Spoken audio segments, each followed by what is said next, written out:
Hola a todos y todas. Bienvenidos a este espacio de diálogo donde estaremos compartiendo nuestras experiencias como futuras educadoras durante el diseño y aplicación de propuestas de mejora continua. Hoy me acompañan mis compañeras Mara, Wendy, Daniela, Angélica y Gladys. Algunas realizamos nuestras prácticas en contextos rurales y otras en contextos urbanos, por lo que tendremos la oportunidad de contrastar experiencias, identificar retos y también reconocer las habilidades que hemos desarrollado durante nuestra formación docente. La dinámica de este podcast será muy sencilla. Iremos conversando a partir de algunas preguntas detonantes y cada una compartirá sus experiencias, reflexiones y aprendizajes. Así que comenzamos. Cuando llegamos por primera vez a nuestros jardines de niños, seguramente teníamos muchas expectativas, pero antes de pensar en actividades o estrategias, tuvimos que realizar un diagnóstico. Me gustaría comenzar preguntándoles, ¿qué tan importante consideran que fue el diagnóstico para la elaboración de su propuesta de mejora? Bueno, pues por mi parte yo considero que el diagnóstico fue la base de todo el trabajo, ya que este nos permitió conocer las necesidades reales de los niños y pues a no trabajar desde lo que nosotros creíamos que era lo necesario, sino desde lo que en realidad los niños necesitaban. ¿Alguien podría compartirnos alguna problemática que identificaron?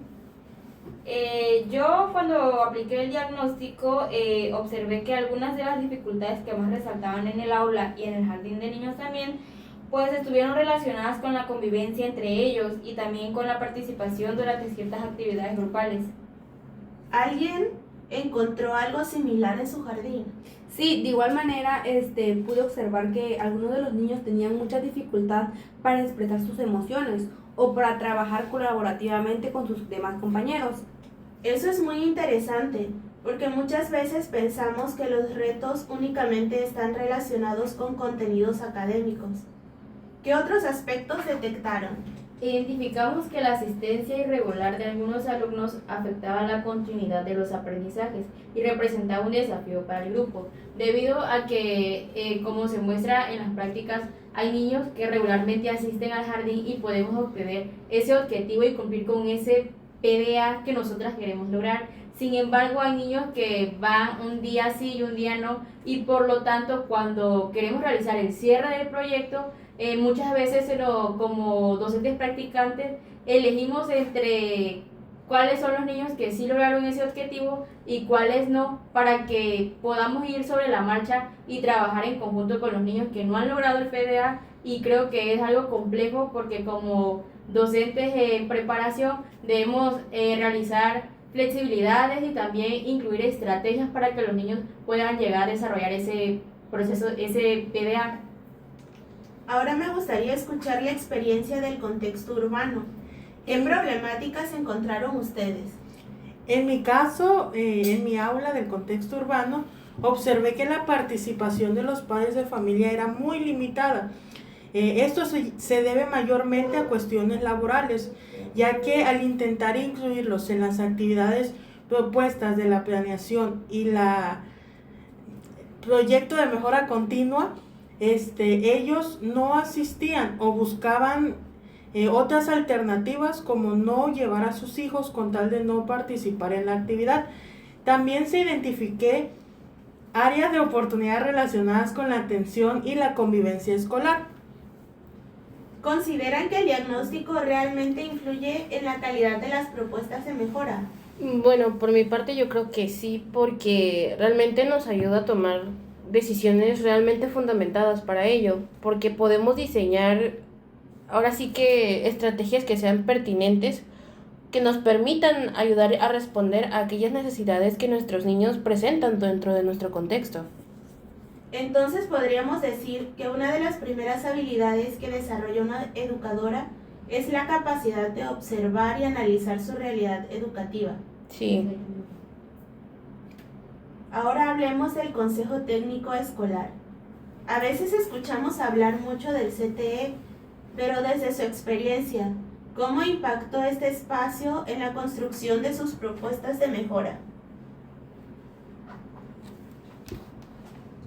Considero que permitió analizar las problemáticas desde diferentes perspectivas y enriqueció nuestras ideas. Sin embargo, creo que al abordar temáticas del Consejo Técnico que se tendrían que globalizar, como en este caso que fue el agua, considero que hizo un poco menor nuestro proyecto de innovación a que pudiéramos llevarlo a cabo de total manera.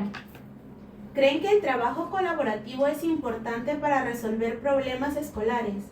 Sí, porque ningún docente tiene las respuestas y más que nada nos ayuda mucho escuchar las experiencias de otros maestros y encontrar nuevas alternativas. ¿Qué aprendizaje les dejó esta experiencia? Bueno, en lo particular yo comprendí más que nada la importancia del trabajo en equipo y de que también es importante pues tener una reflexión conjunta para mejorar así la práctica educativa de todo pues el jardín, más que nada de todos los alumnos. Y desde la perspectiva de los jardines urbanos, ¿cómo vivieron ustedes este proceso? El Consejo Técnico Escolar me permitió analizar las problemáticas que a simple vista no las detecto en pocos días de observación. Este espacio de retroalimentación con los docentes nos permitió ampliar nuestro panorama y poder identificar cuáles se repiten más en todos los grupos del jardín y así atacar esta problemática mediante la realización de nuestro proyecto de innovación. Esto nos alinea con las necesidades reales de la escuela y favorece que tengamos una toma de decisiones más informadas. ¿Podemos decir que el CTE fortalece la mejora continua? Bueno, en este caso pues yo coincido del jardín de niños con mi compañera Angélica y pues sí puedo decir que realmente promueve a una reflexión permanente dentro del jardín de niños, ya que al menos cuando en el Consejo Técnico estamos completamente con todo el colectivo y en conjunto con nuestras maestras titulares, tanto la directora junto con los maestros y el maestro de educación física pues buscan las estrategias pertinentes que respondan a este tipo de necesidades educativas que se presentan dentro de los salones y dentro del jardín de niños en general. Sin duda, otra habilidad importante que desarrollamos es el trabajo colaborativo y la capacidad de dialogar con otros profesionales. Una vez identificado el problema y diseñadas las actividades y las estrategias, llegó el momento de planear y actuar. Y aquí les pregunto, ¿qué fue lo más complicado al momento de planear sus propuestas? En mi caso, fue mucho que tenía yo que lograr que las actividades respondieran realmente a las necesidades detectadas y al mismo tiempo fueron atractivas para los niños. Creo que muchos estudiantes nos identificamos con esto. ¿O qué opinan ustedes? Pues yo coincido con mi compañera, ya que pues a veces tenemos muchas ideas como docentes o maestras practicantes y tenemos en mente actividades llamativas que no son llamativas a nosotros y que a veces se nos olvida que lo que debemos preguntarnos es si realmente benefician a los niños y que si estas actividades que a nosotros se nos ocurren o que nosotros vemos en algún otro lado pues son viables dentro del contexto o solo las estamos aplicando pues porque se nos hacen atractivas a nosotros como docentes y no nos ponemos a pensar en si realmente abarcan a las necesidades del grupo. ¿Y durante la ejecución de todo, salió como lo habían planeado o qué pasó? Definitivamente no. Hubo actividades que tuvimos que modificar porque los niños reaccionaron de manera diferente a la esperada. Aunado a eso, también involucramos mucho lo que nosotras como practicantes planeamos para los niños con necesidades educativas especiales. En este caso, convivir con un niño con autismo y trabajar con él fue un reto, porque sin duda alguna involucrar al niño con autismo con sus demás compañeros, si dentro del aula nuestra problemática era la atención, fue un reto significativo para mí, porque independientemente de eso pude lograr que el niño conviviera con sus compañeros. Y de igual manera creo que es ahí como docentes que tenemos que buscar las estrategias para que a los niños les llame la atención la actividad y aunado a eso también marquemos tiempos para poder llevar a cabo todas esas actividades que tenemos a realizar. ¿Y las demás cómo enfrentaron esos cambios? En nuestro caso, que estamos en un jardín urbano, de igual manera entendí y comprendí que la planeación es un documento que no debe de ser rígido, sino que tiene que ser flexible y poder adaptarlo a los diferentes estilos de aprendizaje de nuestros alumnos, a los tiempos que se van dando, como eventos escolares, suspensiones de clases y todos esos factores que nos limitan cierta parte de la planeación, sino que esta es una guía y se puede ajustar según a lo que el grupo necesite.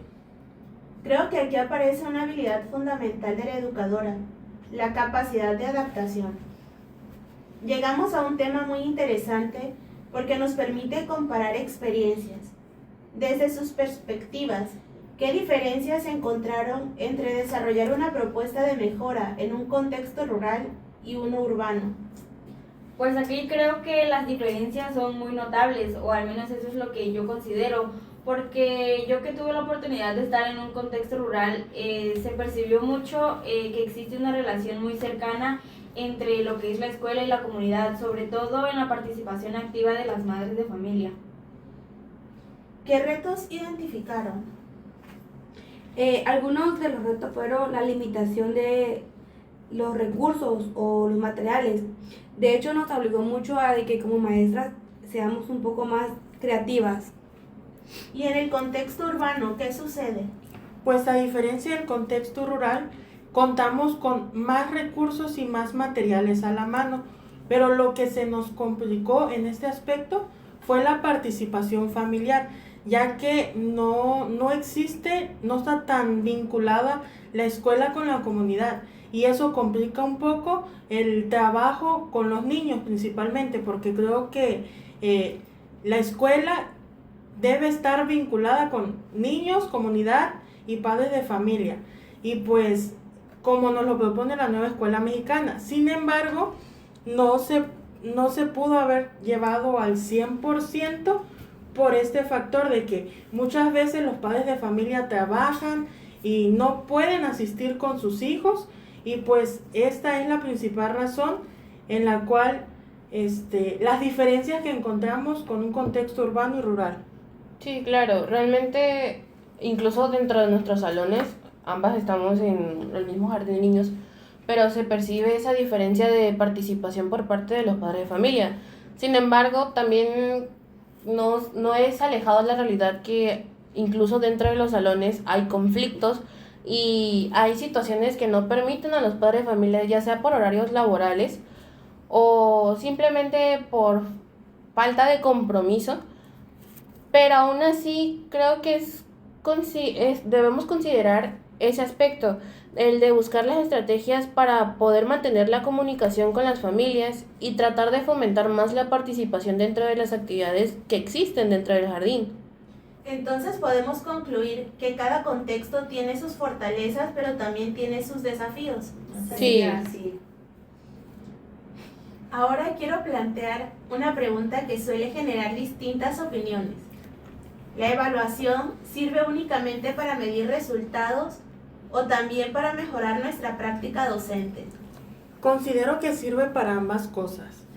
Una parte fundamental es para entender qué tanto avanzaron nuestros alumnos, pero también está la autoevaluación, que nos ayuda a mejorar esas estrategias y esas actividades que implementamos y poder ofrecer una mejor práctica y que realmente los niños se lleven un aprendizaje significativo.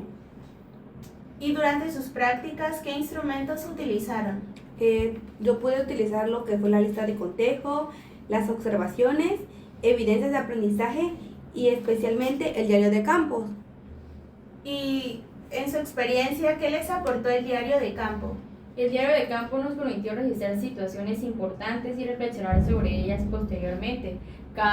Creo que el diario de campo es una herramienta muy útil, pues dentro de las narraciones que realizamos como practicantes podemos observar a qué niño le prestamos más atención, qué estrategias dentro de nuestra actividad nos funcionaron, así como también qué es lo que nos falta para llevar a cabo y esas áreas de oportunidad. La evaluación debe realizarse únicamente al final. No, creo que algo de las cosas que he aprendido durante este trayecto de prácticas es que debe realmente estar presente durante todo este proceso en que estamos enseñando y estamos abarcando una problemática, porque también a través de ello podemos tomar las decisiones oportunas y ver realmente qué progreso están teniendo nuestros niños dentro del aula. Entonces podríamos decir que evaluar también es aprender. Sí, podré. Estamos llegando al final de nuestro podcast y me gustaría que cada una compartiera una frase. Bueno, pues yo en una frase, para resumir toda esa experiencia que me he llevado, pues puedo definirlo como que aprendí que conocer a los niños es solo el primer paso para transformar la práctica educativa. Dentro de eso comprendí que es importante que como docentes en formación aprendamos a ser flexibles, pues es una habilidad indispensable para cualquier educadora, ya que, como comentamos anteriormente, debemos de ver nuestro contexto, de igual manera las emociones del niño, el cómo actúa, el cómo viene, los padres de familia, en general todo el contexto del alumno. Pude descubrir que la importancia de observar y reflexionar antes de actuar nos sirve mucho. En lo personal, yo fortalecí mi capacidad para analizar y tomar decisiones pedagógicas en la práctica. Creo que contextualizando todo, la mejora continua como tal es un proceso permanente y que realmente requiere el compromiso y el trabajo colaborativo. Por mi parte comprendí que ser educadora implica mucho más que enseñar contenidos. Significa observar, escuchar, reflexionar y sobre todo adaptarse y construir oportunidades de aprendizajes para cada niño y para cada niña. Agradecemos a quienes nos acompañaron en esta conversación. Gracias por escucharnos. Y hasta la próxima.